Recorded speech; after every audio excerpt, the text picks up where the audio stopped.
effectiveness? Yep. Yes. Good. So she's going to give us kind of a look at what our freshman profile looks like for this year. Okay. Do you have a clicker for the?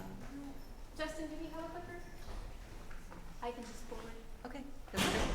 Oh, welcome to Murray State. Can you guys all hear me in the back? Okay, awesome. In conjunction with Student Affairs, we conduct surveys for our incoming students. They fill these out when they're registering for Summer O. So these are our new students. We have a pretty healthy response rate. 46% is pretty good.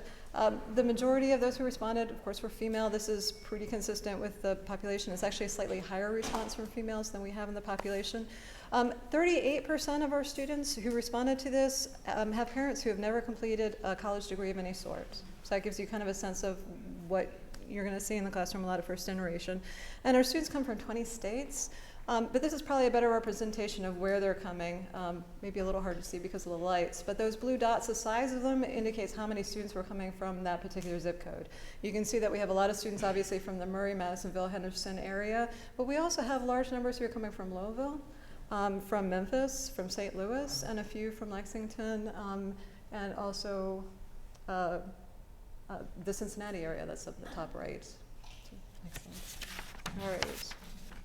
So our average high school GPA for the students at least who responded to this is a 3.57. That's really high, but if you look at that range, that probably tells you too. Some of those are scaled to be on a 5 or 6 scale. So we're not quite sure what that is based on a 4-point scale. We're hoping that we can work things out to get more of that information so we have a better understanding of on a 4-point scale what they look like. But we did do some gender breakdown, so you can see that our students are pretty similar to what you're seeing nationally. Our female students tend to have slightly higher GPAs. They tend to score better on the composite, the overall ACT, and definitely stronger on the English and reading. And our male students tend to score a little higher on the math subscores. And these subscores are important, if you go to the next slide, because we use them in Kentucky to determine whether students who require remediation in one of 3 areas, English, math, or reading. What you can see there is that we have 34%, at least of the students who responded to this, require some sort of remediation. And in fact, if students need remediation, 45% of those will require remediation in another area. Okay, the largest or the most common form of remediation needed is math, but that English one is really important because it actually has more limitations. For those students who have a remediation in English, a need in English, 85% of them are going to require remediation in another area. So the next slide, please. Thanks. That's okay.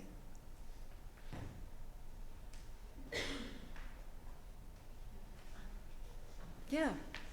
What percentage of those the English remediation are going to be international students? Are those in your calculations? I don't, because we're not asking. Well, I take that back. We don't have any international students who submitted the survey.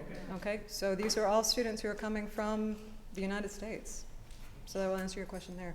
All right, we also asked them, in addition to demographic information, what they did in high school. And these are really just the highlights. There will be a much bigger survey that you'll be able to look at. The good news is that they're spending about 1 to 5 hours doing a lot of normal class prep. They're also spending that time volunteering and doing co-curricular activities. Their senior year, the most common response is that they're not spending any time in foreign language or in rehearsal or practice. The other surprising thing is that the most common response is that they're not working for pay. That surprises us every year when we see this. Okay. We also ask them about behavior that is often correlated positively with schoolwork, except for that very top one. You notice that one isn't. But at least they're admitting that sometimes they don't come to class prepared, but that they are sometimes or often engaging behaviors that usually ends up with positive results for school. And that's going to be important later, too. Next slide. We also asked them about what they expect from Murray State, including, was Murray State your first choice? And overwhelmingly it is. 76% of at least the students who responded to the survey are saying, yes, I wanted to come here first. And the biggest 3 reasons why they're coming, it's affordable, they offer the degree they wanted, and that they were comfortable with the size of the campus and the class. And just in case you're wondering, yes, we do have students who say that it is both far enough away from home and close to home at the same time. So, The largest number, when students are filling out the survey, they will indicate if they're interested in a particular major. The largest group, of course, is saying, I don't know yet what I want to do. That's 12%. But of those who have identified their major, we have 113 represented. That's not the full number of majors that we offer, but it's a substantial range. Of that group, 40% are STEM, and if we add health professions in, that gets us to over the majority of our incoming students. These are our top 10. Again, you can see the undeclared all the way on the left. That's the highest. That's nursing. We have 3 of those top 10 are in the agricultural field. And 4 of these that you see up here are the 4 largest degrees areas that we confer. That would be nursing, animal technology, that's the pre-vet, vet tech, business administration, and elementary education. So, next slide. Thanks. We also asked them similar questions based on what they did in high school. What are they expecting to do in Murray State? And the good news is that they're expecting to spend more time preparing for class. Yay. All right. There's no change in what they're expecting to do. They're still expecting to volunteer 1 to 5 hours a week and do co-curricular activities and relaxing. That's staying pretty constant.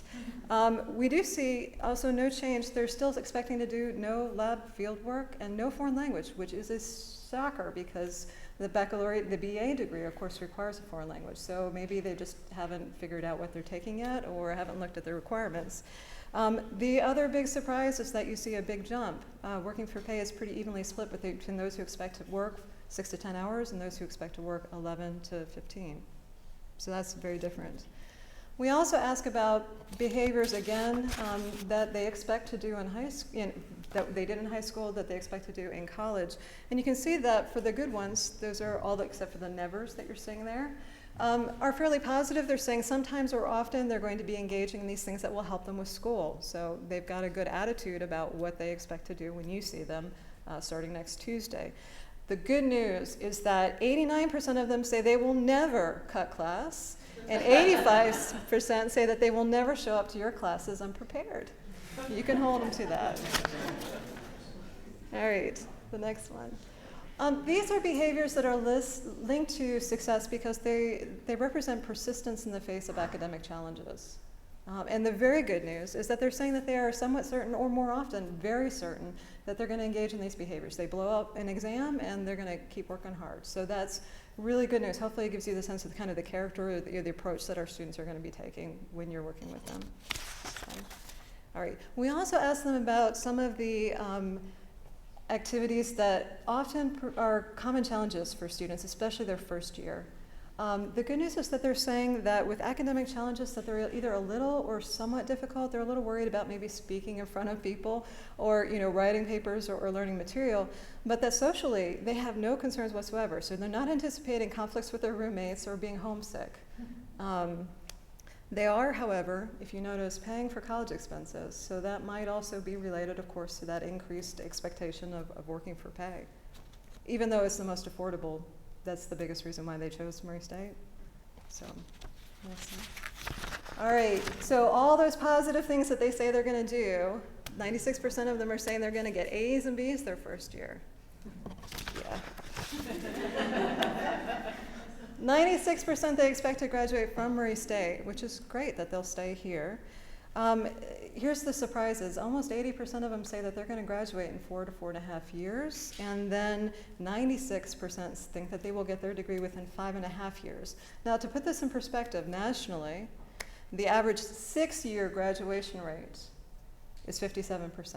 At Murray State, we're one of the best in our state, and we're 52. Okay?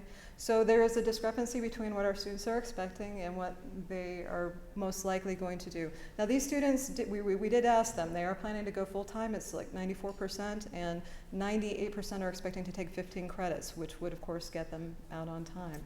So when you're working with them, either as advisors or faculty members, just keep in mind kind of what we're seeing nationally, what we're seeing here, and what these students are expecting.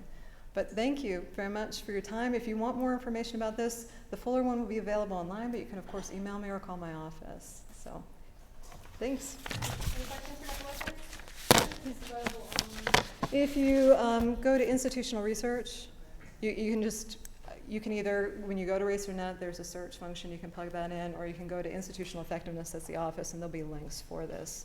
So it's under student data or surveys. So, and we'll get that up right away. Yeah. How does this refer to the data of just the incoming applications? Do you compare the two, what students self-report and what actually they coming in? Right. With that, we have a larger number of people who apply and then are accepted and then actually matriculate. So we don't ask the students who apply this information. So yeah, we're curious to see for those who are accepted, for those who don't fill the survey out, what they look like, but we haven't gotten to that yet. But those are good questions. That'd be fun. So thanks so much. Thank you so much, Dr. Wezner. Thanks.